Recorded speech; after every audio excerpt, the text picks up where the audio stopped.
naturales o científicos humanistas, todos tienen cabida en la casa del epistemólogo ebrio.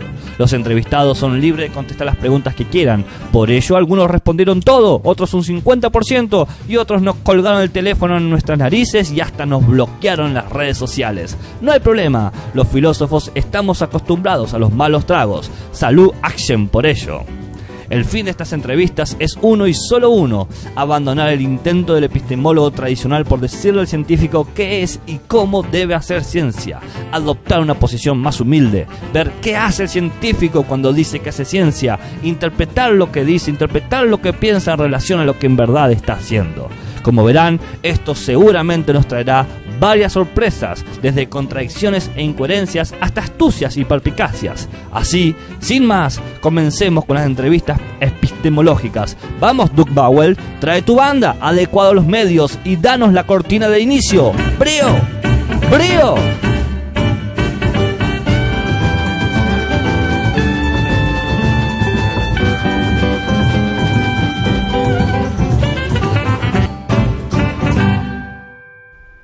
Buenas, hoy nos acompañan las entrevistas epistemológicas a Galeno.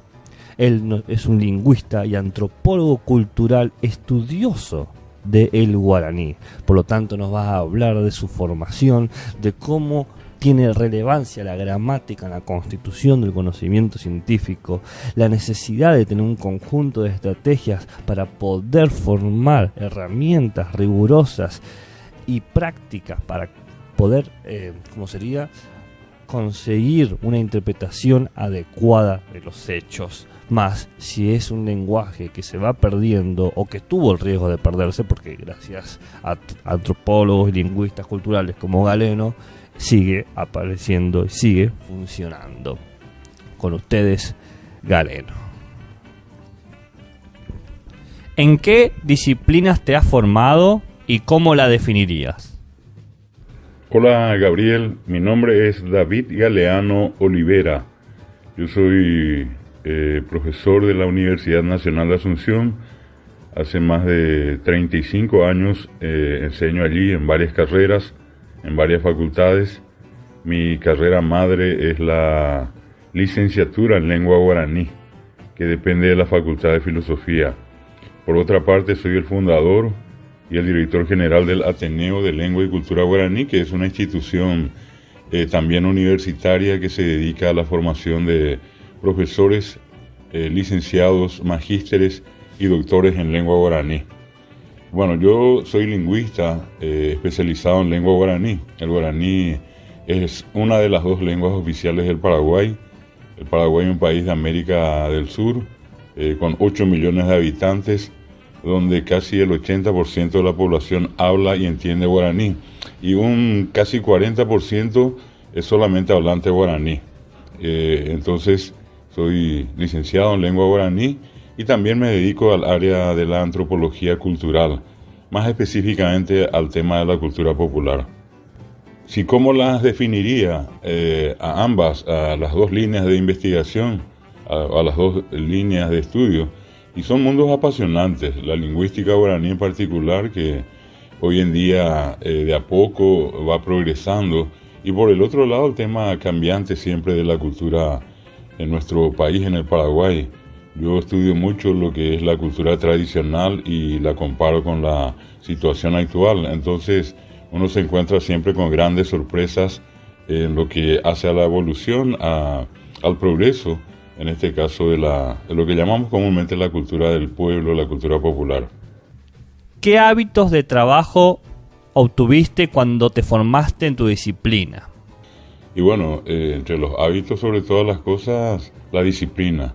La disciplina para mí es fundamental, pues como son, digamos, dos campos de acción, requieren ambos que les dedique un tiempo, y ese tiempo habitualmente es diario. Soy de aquellos que tienen la costumbre de trabajar preferentemente en horas de la noche, haciendo lectura, haciendo trabajos de comparación, haciendo trabajos de seguimiento, en fin, todo lo que habitualmente se hace en el campo de la investigación. ¿Qué textos de tu formación consideras importante para tu disciplina? Y en el Paraguay, y particularmente en el estudio de la lengua guaraní, nosotros tenemos a un referente muy importante, quien fue el iniciador de lo que hoy se conoce como la gramática guaraní, el doctor Reinaldo Julián de Couto La Rosa. Él es el referente más importante que tengo yo hasta hoy. Además de eso, en el campo de lo que sería de la cultura popular, del folclore, un ex profesor mío, el profesor doctor Dionisio González Torres, quien alguna vez fue rector de la Universidad Nacional de Asunción. Él escribió un importante tratado, un libro, producto de sus investigaciones de muchos años, titulado Folclore del Paraguay. Folclore paraguayo. ¿Qué aspectos históricos conoces de tu disciplina? En realidad, prácticamente tengo toda la información referente a la historia de la lengua guaraní, los primeros estudios que se hicieron en tiempos de la colonia, luego el guaraní en el periodo independiente del Paraguay. El Paraguay se independiza en el año 1811. Lastimosamente el Paraguay pasó por dos grandes guerras, la guerra contra la Triple Alianza, contra Argentina, Brasil y Uruguay, y luego la guerra del Chaco, la guerra contra Bolivia. En ambas guerras el guaraní fue muy importante estratégicamente hablando, y hay muchos estudios que se han hecho y se hacen sobre el tema. Y por supuesto lo que es la actualidad, y más específicamente lo que hace a la enseñanza bilingüe, que se inició muy recientemente en el año 1994. Lo mismo en lo que respecta a la parte de la cultura popular o folclórica. Son estudios muy recientes los que existen en nuestro país. Yo preferentemente me dedico a rescatar las expresiones de la tradición oral, lo que comúnmente se llaman los cuentos populares, o acá se les dice caso ñemombeú o cuentos populares. Tienen que ver con el rescate de lo que la gente cuenta sobre los fantasmas, sobre algunos personajes míticos que a mí me encantan y que me encargo yo de grabar a la gente y de transcribir esas historias que por mucho tiempo estuvieron solamente en la oralidad, y hoy con el trabajo mío y el de otra gente por fin tienen ya una base lexicográfica, es decir, ya están en libros. ¿Prefieres realizar tu trabajo científico de manera individual o grupal? Y depende de las circunstancias, pero obviamente soy mucho más del agrado de hacer un trabajo individual. Me siento más cómodo haciendo un trabajo individual. Sin embargo, sin ningún problema puedo hacer trabajos en grupo también. ¿Cómo explicarías tu actividad científica en tu trabajo cotidiano? En realidad son como dos mundos. Yo vivo prácticamente en dos mundos. El mundo cotidiano del trabajo, de ir a la oficina, de firmar documentos, de participar de reuniones. Y por el otro, el mundo tan particular, a veces solitario, vuelvo a repetirte, de la investigación, del trabajo que yo hago en mi casa y estando habitualmente solo. O en otras oportunidades cuando compartimos algunas actividades o experiencias en grupos de investigadores. Pero esa es la manera que yo explicaría, ¿verdad? Es como que vivo en dos mundos. Uno, un mundo cotidiano, allí entre el barullo de la gente, y el otro que es un mundo mucho más tranquilo, al cual ya estoy acostumbrado y que requiere siempre una permanente reflexión. ¿Cuáles son los problemas que consideras más difíciles de tu trabajo científico? Y en realidad depende siempre de cada tema. Cuando yo me pongo a estudiar algunas cuestiones de la gramática guaraní, sin falta me encuentro con alguna duda, con alguna dificultad, pero que no es una cuestión generalizada, son cuestiones específicas, son cuestiones puntuales. Lo mismo ocurre con el tema de la cultura popular, que es el otro ámbito de trabajo. Hay veces encuentro ciertas situaciones que se explican con relativa facilidad, que se interpretan con relativa facilidad, y otras donde normalmente uno tendría que estar buscando algún informante o algún conocedor del tema que por alguna razón se perdió en el tiempo y no fue rescatado a tiempo. ¿Cuáles son los problemas que considera más fáciles de tu trabajo científico? Y en realidad, así como hay momentos difíciles, también hay momentos fáciles. Es como una especie, una constante, ¿verdad? De dificultades y de ciertas facilidades. No tendría así una referencia específica para responder esta pregunta. Si así fuera, ¿qué elementos no científicos consideras que influyen en tu trabajo científico? Y definitivamente hoy día las redes sociales, como que marcan un camino a seguir, marcan ciertas pautas. Hay veces, hay consultas, aparecen temas que investigar, precisamente como consecuencia de lo que se dice, se comenta en las redes sociales, sea cual sea, Facebook, Twitter, Instagram, en cualquiera. Yo creo que hoy tienen una incidencia en el trabajo y casualmente algunas otras cuestiones. No podemos perder de vista que muchas veces, por más que hagamos ciencia, está también la fe o la religión de por medio, y entonces es como que uno entra en una especie de dicotomía, el ser o no ser hay veces, pero digamos son menos influyentes. Definitivamente creo que hoy día las redes sociales, Internet, tienen, no digo una tremenda influencia, pero sí inciden en cualquier actividad que realiza una persona dedicada al tema de la ciencia. ¿Qué consejos le darías a alguien que se quiera dedicar a tu disciplina? Y sobre todas las cosas, que sea disciplinado o disciplinada, que sea paciente. La paciencia es muy importante, que sea persistente, ¿verdad? Y que sobre todas las cosas trate de hacer trabajos de calidad o con calidad. Caso contrario, una investigación de poco o nada sirve. Entonces buscar siempre la excelencia, buscar siempre la calidad. ¿Cómo definirías a la ciencia? Y bueno, para mí la ciencia es una constante de errores y verdades. Es una constante de cuestiones relativas y también absolutas en algunos casos. Es un conjunto de conocimientos que con el transcurrir del tiempo se va modificando, se va actualizando. Que creo que eso es lo más importante. Es producto de la razón humana. El ser humano es el ser pensante, el que va creando y recreando, generando y regenerando. Y allí entiendo que la ciencia es justamente un producto de la humanidad que básicamente consiste en un conjunto de conocimientos racionales. ¿Qué consideras como una verdad científica? Y aquella verdad irrefutable, aquella que ha pasado por un proceso de demostración y como tal se sostiene, es rigurosa y sobre todas las cosas no admite ningún tipo de discusión porque está bastante cubierta por todos lados. Pregunta 3 dice: ¿cómo comprendes el progreso científico? Y para mí el progreso científico es el proceso de evolución. Es cada paso que la ciencia da en el tiempo y hacia adelante. ¿En qué consiste para ti el método científico?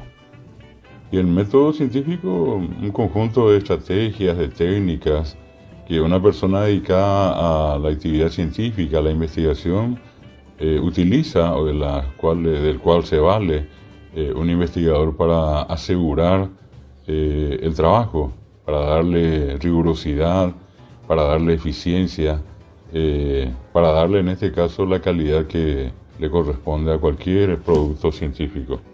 ¿Cuáles consideras que son las características principales del lenguaje científico?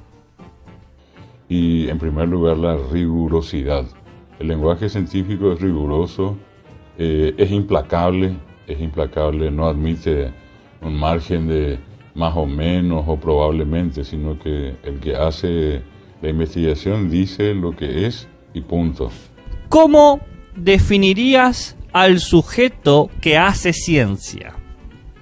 Y bueno, en la mayoría de los casos de los amigos, de los conocidos que tengo que se dedican a hacer ciencia en distintas especialidades, la gran mayoría tienen la característica común, hay veces de ser más solitarios, más apartados del resto de la gente, tienen la característica de entrar en una continua reflexión, son más responsables al momento de afirmar o negar algo, Casi siempre estamos pendientes de primeramente probar si algo es cierto o no es cierto para luego afirmar o negar algo, para luego tomar o no una postura. Yo creo que allí está la diferencia.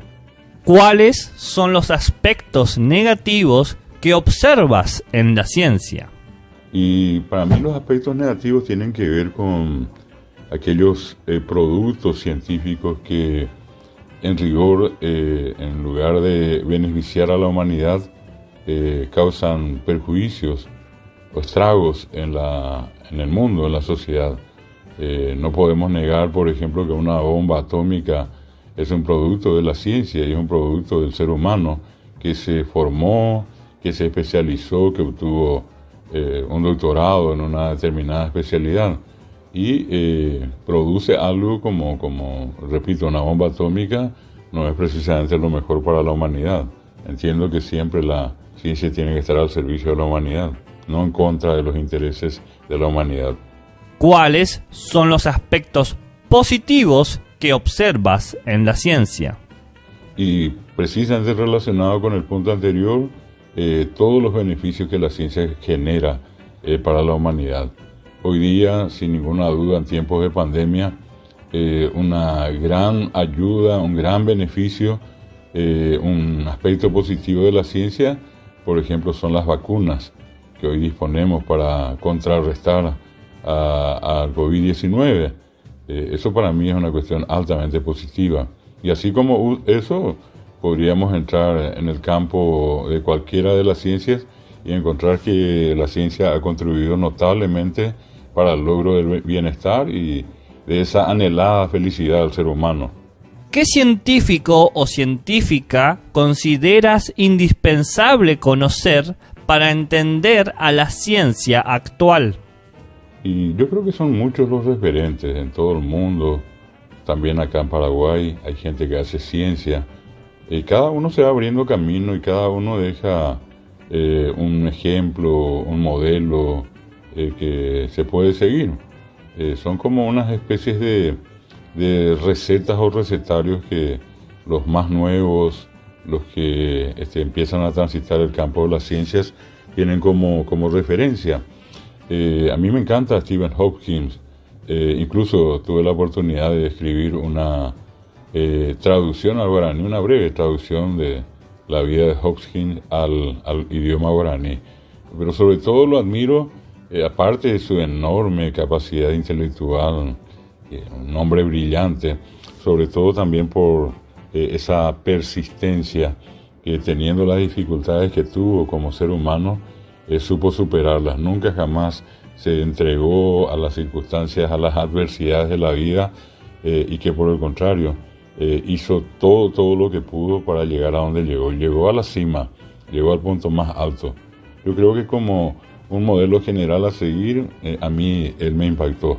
Y hay otros más, hay muchos otros, pero me remito exclusivamente a la figura de él porque me encanta, me gusta. ¿Crees que la epistemología tiene o puede tener algún lugar en tu disciplina? Por supuesto que sí, por supuesto. En el mundo de la ciencia, a mi entender, nada puede ser desechado. Todo lo que uno lee, todo lo que uno ve, todo lo que uno escribe, todo lo que existe alrededor nuestro tiene un valor que en alguna medida puede ser más intenso o menos, pero todo sirve, por supuesto que sí. Nada más y nada menos estamos hablando de un tratado de conocimiento que abarca prácticamente todo el tiempo de la humanidad y por eso digo, tiene tanto valor como cualquier otra cosa. Es muy importante. Si tuvieras que tomarte una cerveza, ¿cuál, en dónde y por qué? La última pregunta muy simpática. Lastimosamente mi respuesta a esta pregunta es que yo no bebo bebidas alcohólicas, no tomo cervezas y por consiguiente me veo en la circunstancia muy penosa de decir que no sé cuál y tampoco sé por qué. Muchas gracias, Gabriel, por esta nota y ojalá sirva de algo. Que tenga un buen día. Muy bien, colegas de Pintas y de Cervezas, la Action, nuestra cerveza patagónica que ha acompañado toda la jornada, ya se nos ha acabado. Y las preguntas han concluido. Tenemos algunas dudas, tenemos algunas certezas, pero ya es hora de terminar por hoy. Este fue el show. Duke Bowell, danos el brillo del final. Salud, salud y buenas ciencias.